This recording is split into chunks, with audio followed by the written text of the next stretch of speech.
ভাই প্রথম কথা হলো, যারা বিয়ে করেন না এখনো, আপনারা সবাই দিনদার জীবন সঙ্গিনী চান? হ্যাঁ, সবাই চান, মাশাআল্লাহ। তো এর জন্য নিজেকে আগে দিনদার হইতে হবে। নিজেকে আগে কি হইতে হবে? আপনি নিজে খারাপ থাকবেন, আপনার চরিত্র নষ্ট করবেন, ফেসবুকে ইনবক্সে হারাম সম্পর্ক করবেন, আর আশা করবেন যে আপনার ঘরে একজন ফেরেশতার মতো মেয়ে চলে আসুক। এটা কখনো বাস্তবসম্মত চাওয়া হতে পারে না।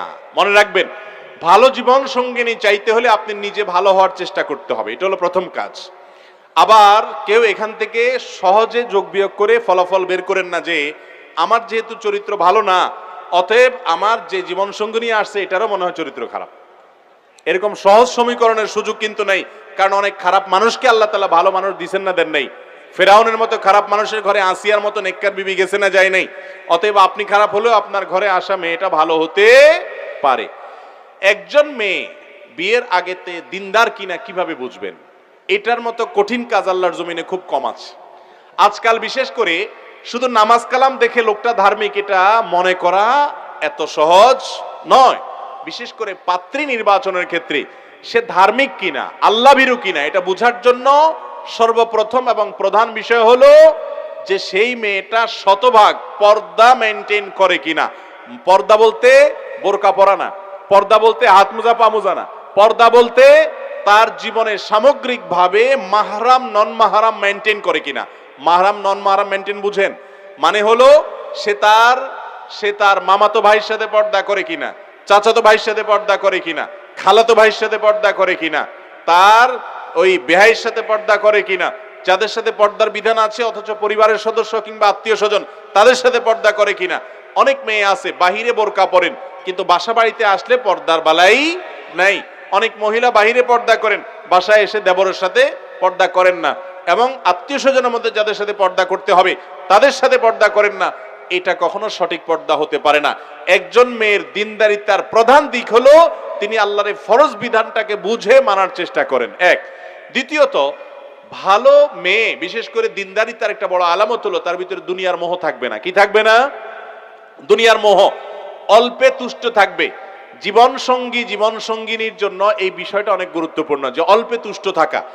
যদি সে যা পায় সেটার উপরে সবর করতে পারে, সে যদি আল্লাহ তাআলার ফয়সালাকে মেনে নিতে পারে, সে যদি অল্পে সন্তুষ্ট থাকতে পারে, দুনিয়ার জীবনের বাস্তবতা বুঝে অনন্ত অসীমকালের আখিরাতের জন্য অপেক্ষা করে, এই মানসিকতা যদি কোনো মেয়ের মধ্যে থাকে সে দিনদার ইনশাআল্লাহ। এটা কিভাবে বুঝবেন?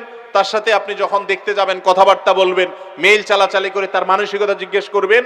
আর সবচেয়ে বড় বিষয় হলো এই মেয়েটাকে পার্সোনালি যারা চিনে তাদের মাধ্যমে ভেরিফাই করবেন যে সে আসলে মাহরাম নন মাহরাম মেনটেন করে কিনা। বিয়ের আগে সব পাত্রী ফেরেশতা থাকে, সব পাত্র ফেরেশতা থাকে, ঠিক না বে ঠিক?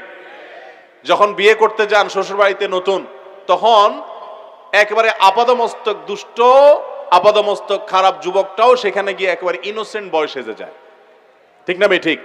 বিয়ের মজলিসে প্রত্যেকটা খারাপ মানুষ তার জীবনে বিয়ের মজলিসে যখন বসে তখন এত নম্র, এত ভদ্র, এত চুপচাপ, এত সে ভালো মানুষ হয়ে থাকে। শ্বশুরকে দেখলে সালাম, সবাইকে দেখলে সালাম, মনে হয় যে তার মতো ভালো মানুষ ফেরেশতা আর দ্বিতীয়টা নাই। অতএব বিয়ের ওই মুহূর্তের ভালো মানসিকতার কোনো মূল্য, এটা দেখতে হবে ব্যক্তিগত জীবনে ওই মেয়েটা কতটা ধার্মিক, কতটা ইবাদত গুজার, কতটা আল্লাহর ভয় তার অন্তরে লালন করে। অনেক মেয়েরা আছে নামাজ কালাম পড়ে কিন্তু চাহিদা অনেক, ঠিক একই কথা ছেলেদের মধ্যেও প্রযোজ্য। অতএব সে কখনো দিনদার বা জীবন সঙ্গী হিসাবে পারফেক্ট হতে পারে। এই জন্য এই বিষয়গুলোকে খেয়াল করবেন, এবং সর্বোপরি কোরআন এবং সুন্নাহর কাছে সারেন্ডার করার মতো মানসিকতা আছে কিনা। কোরআনে আছে, সুন্নাতে আছে, আল্লাহ তাআলার নির্দেশে আছে, রাসূলের হাদিসে আছে, আর কোনো কিছু বুঝাবুঝি নেই, আমি নিজেকে সারেন্ডার করে দিলাম, এ হলো মুত্তাকি, এ হলো পরেজগার, এ হলো দিনদার।